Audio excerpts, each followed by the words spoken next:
Hi everybody, it's Lasha.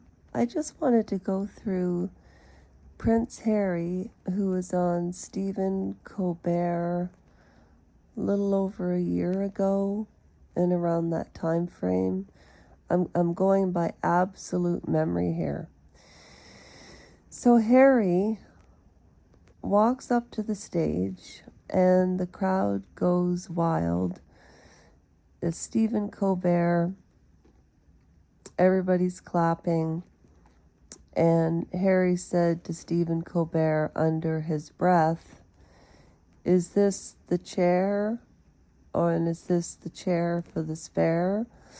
And then after everybody calmed down, Harry sat down and Stephen Colbert said, well played, sir, well played." There was another cute little episode where apparently Stephen Colbert found out that he liked tequila, and he did this kind of cute thing, and he said, "Yes, please," right? And Cheery Denise would not agree with Stephen Colbert, and I would agree with Cheery Denise. Stephen Colbert said it was a good read. We're here to talk about your book. And I always thought that Stephen Colbert was one of the smartest men. He defended Harry when Harry talked about the shootings in the war. But can I remind people of one thing? And I'm not a Prince Harry advocate, just playing devil's advocate. Do you remember that movie American Sniper with Bradley Cooper about that gentleman named Chris? Sienna Miller was in it, and his name was Chris, something so simple.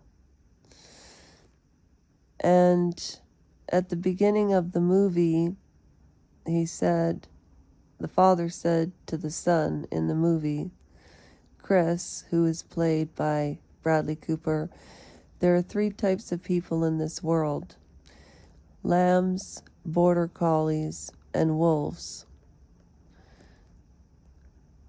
Kind of like when Matthew McConaughey said in True Detective on HBO, episode 1, season 1, episode 5 or 6,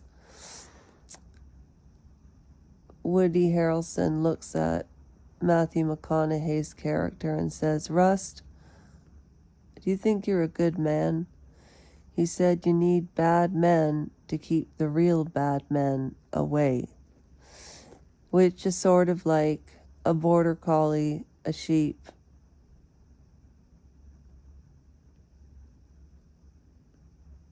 and a wolf, because the border collies keep the sheep away from animals. So anyway, the literature, Cheery Denise and I would agree, was not well done. It was a fairy tale.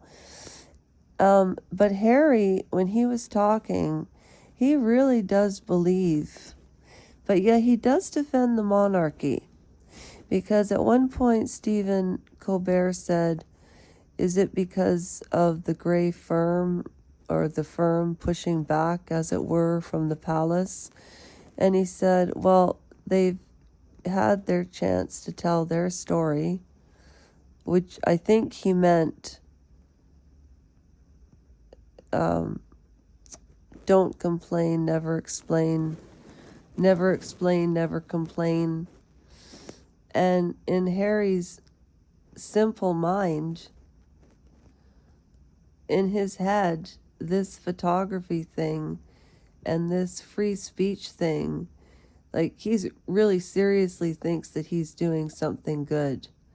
But he's really, really taking advantages of those titles in the States where they're supposed children, and nobody will do a wellness check on them. And children do exist, and no matter what, they're using children. And Prince Harry confuses me. Meghan Markle is a malignant, sociopathic psychopath. Just like, you know, how people say, well, Meghan Markle's okay, but I can't put my finger on it. Hillary Clinton's okay, but I can't put my finger on it. What is it that they can't put their finger on? If you can't put your finger on somebody, run the other way. And on that note, I have to settle down and get some rest. Sometimes the most creative thoughts come to you at nighttime. Anyways, I'm going by memory the very best that I can. And I keep saying petition, petition, petition for the birth certificates, the paper trail of these children, the only ones that have been sealed in history. Come on, royal folks.